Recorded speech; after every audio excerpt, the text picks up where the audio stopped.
सनी गौतम मैं कक्षा 8वीं की छात्रा हूँ। मैंने एक मैजिक बोर्ड बनाया है।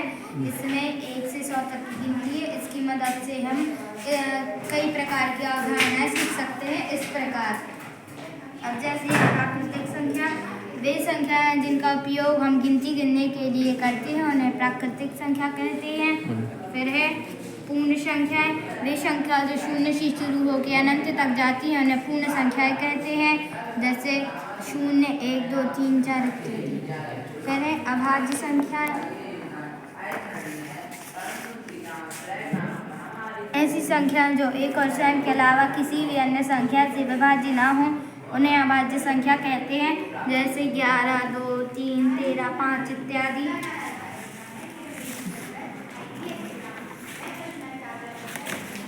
फिर है सम संख्याएं, ऐसी संख्या जो 2 से पूरी तरह विभाज्य हो जाती है, उन्हें सम संख्या कहते हैं।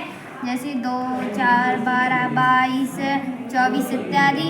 फिर है विषम संख्याएं, ऐसी संख्या जो 2 से पूरी तरह विभाजित नहीं होती हैं, उन्हें विषम संख्या कहते हैं।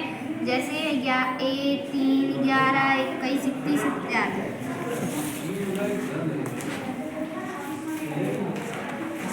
फिर है वर्ग, वर्ग एवं घन।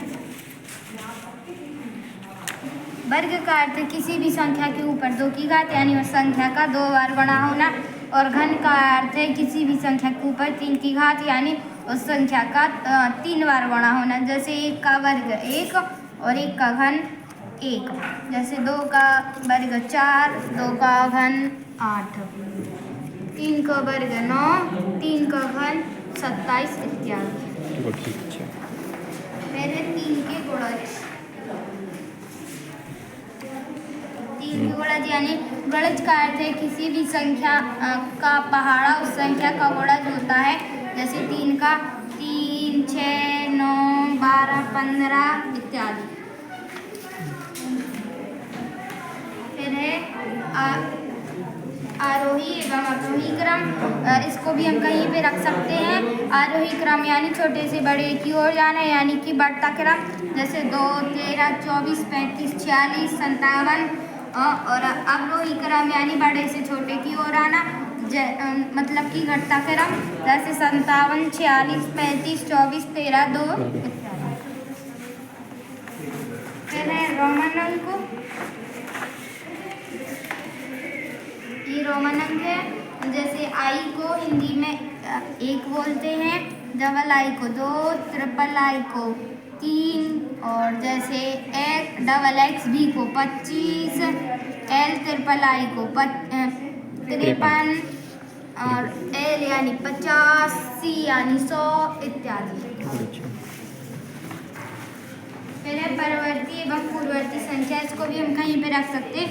पूर्ववर्ती संख्या का अर्थ की मतलब उसके पहले की संख्या, जैसे कि 43 की 42, और परवर्ती यानी उसके आगे की संख्या, जैसे 43 की 44। फिर है जोड़ एवं घटाना, जैसे 53 में 1 घटाने पर 52 प्राप्त होगा, और 53 में 2 घटाने पर 51 प्राप्त होगा, 53 में 1 जोड़ने पर 54 प्राप्त होगा, 53 में 2 जोड़ने पर 55 प्राप्त होगा। फिर है 2 विकर्णों का योग, इसको भी हम कहीं पे रख सकते हैं। योग एक ही आएगा, जैसे 13 और 2 15, 12 और 3 15। फिर है 3 विकर्णों का योग, इसको भी हम कहीं पे रख सकते हैं। जैसे 23, 12, 1 36, और 21, 12, 3 36। Thank you sir. Very good.